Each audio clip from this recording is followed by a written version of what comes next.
ব্যাটারটা আমি এরকম একটু লিকুইড মতো করে নিয়েছি, জল বেশি দিয়ে। আর এতে কিন্তু আমি নর্মাল দিইনি, নুন দিইনি, ওই চাউয়ের প্যাকেটের যে নুনটা থাকে সেটাই দিয়েছি। আর ইচ্ছা হলে এখানে বিট নুনও দেওয়া যেতে পারে, তো আমার ওই নুনেতে হয়ে গেছে বলে বিট নুন দিইনি। ওই গন্ধটা আমি আনতে চাইছি। এবার ফ্রাই প্যান বসিয়ে দিয়েছি। এখন আমি এখানে 1 চামচ সুজি নিয়েছি, তার সাথে নিয়ে নিচ্ছি ময়দা অনেকটা পরিমাণে। এটা 1 বাটি মতো ময়দা নিয়ে নিলাম। এখানে বাকি তালের যে পাল্পটা সেটা মিশিয়ে দিলাম।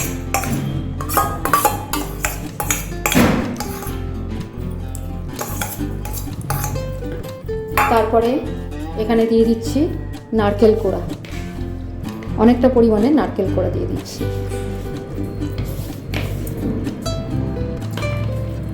এবার এতে দেব বেসন, 2 চামচ মতো এতে দিয়ে দিলাম বেসন। বেসনের গন্ধটা অতটা যাতে না আসে সেই জন্য বেসনটা কম দিলাম।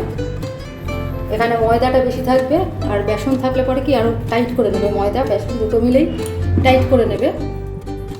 এবার এটা একটু মেখে নিচ্ছি, তারপরে দেখাচ্ছি। এতে দিয়ে দিচ্ছি একটু লাল লঙ্কা গুঁড়ো,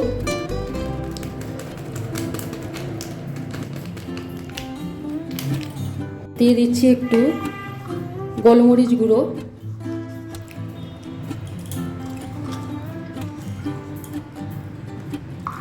ওয়ান টিস্পুন মতো, 1 টিস্পুন হবে না, এটা হাফ টিস্পুন মতো গোলমরিচ গুঁড়ো দিয়ে দিলাম। এতে দিয়ে দিচ্ছি একটু ওই মশলা, চাউ মশলা, এটা পুরোটাই দিয়ে দেবো। এখানে নর্মাল নুন কিন্তু আমি ব্যবহার করব না, ঠিক আছে। এই তালের পাল্পের বাটি ধোয়া জল আমি এতে দিয়ে দিচ্ছি। আস্তে আস্তে এতে আমি জল মেশাবো।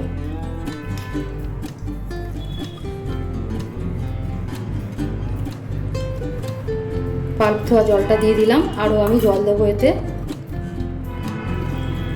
অল্প অল্প করে জল দিয়ে ঘাটবো। একটা আমি ব্যাটার বানাবো, এটা দিয়ে স্মুথ একটা ব্যাটার বানাবো। আস্তে আস্তে ব্যাটার বানিয়ে দেখাচ্ছি। ওইটুকু নুনে হয়নি, এবার আমি চাউয়ের প্যাকেটের নুন আরও দিয়ে দিচ্ছি। এতে আসলে বিট নুন, সাধারণ নুন, আজিনোমোটো সবই থাকে, তো আন্দাজ মতো এতটা দিলাম। তারপরে আমি দেখাচ্ছি আর কি কি লাগবে আমি দেখাচ্ছি। ব্যাটারটা আমি এরকম একটু লিকুইড মতো করে নিয়েছি, জল বেশি দিয়ে। আর এতে কিন্তু আমি নর্মাল দিইনি, নুন দিইনি, ওই চাউয়ের প্যাকেটের যে নুনটা থাকে সেটাই দিয়েছি। আর ইচ্ছা হলে এখানে বিট নুনও দেওয়া যেতে পারে, তো আমার ওই নুনেতে হয়ে গেছে বলে বিট নুন দিইনি। ওই গন্ধটা আমি আনতে চাইছি। এবার ফ্রাই প্যান বসিয়ে দিয়েছি। রিফাইন তেল 1 চামচ মতো দিয়ে দিয়েছি, এটা গরম করে নিয়েছি। এবার আমি এতে 1 হাতা ব্যাটার দিয়ে দেবো।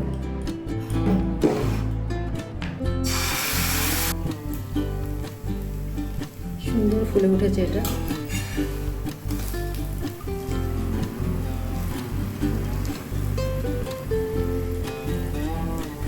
এটা আস্তে আস্তে শেপও এসছে গোল।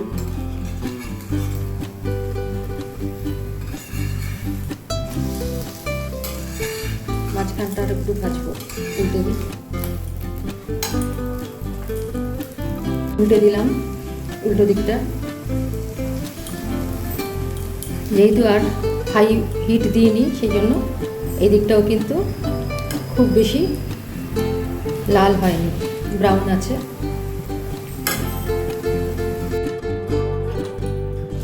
তেল গরম হয়ে গেছে, এবার আমি ছেড়ে দিচ্ছি।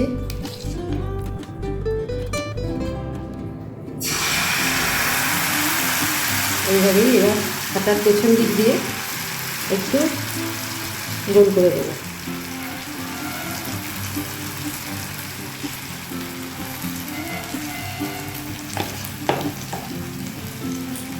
হোক হোক, একদিকটা ভাজা হোক। ভাজা হলে কিন্তু সাইডগুলো আপনা আপনিই ছেড়ে যাবে। একদিকটা হয়ে গেছে, এবার এটা উল্টে দেবো।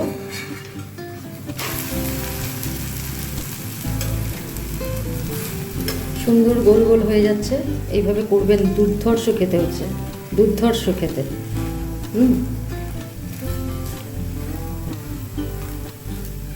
কেউ ইচ্ছে হলে আরও বড় সাইজ করতে পারেন।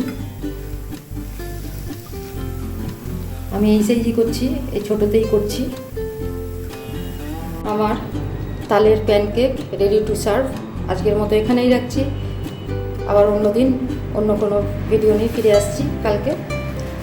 আর একটা কথা বলি, সাবস্ক্রাইব করতে ভুলবেন না। সাবস্ক্রাইব করলে, লাইক দিলে এগুলোতে উৎসাহ বাড়ে। তো সাবস্ক্রাইব করার অনুরোধ থাকলো। যারা আমার চ্যানেলে নতুন অবশ্যই সাবস্ক্রাইব করবে। আর বেল আইকনটা ক্লিক করলে পরে আমার সমস্ত রেসিপিগুলো ধীরে ধীরে পাবেন। তো ধন্যবাদ, আজকের মতো এখানেই রাখছি। আর একটা জিনিস, অপূর্ব টেস্ট হয়, একবার ট্রাই করে দেখবেন, অবশ্যই ট্রাই করে দেখবেন। তালের তো নানা রকম খেয়েছেন, সবই মিষ্টি, এটা কিন্তু মিষ্টি নয়। মিষ্টি না হলেও কত সুন্দর টেস্ট হয়, একবার দেখুন। স্ন্যাক্স, টিফিন সব কিছু হিসাবে এটা ব্যবহার করতে পারবেন। ধন্যবাদ।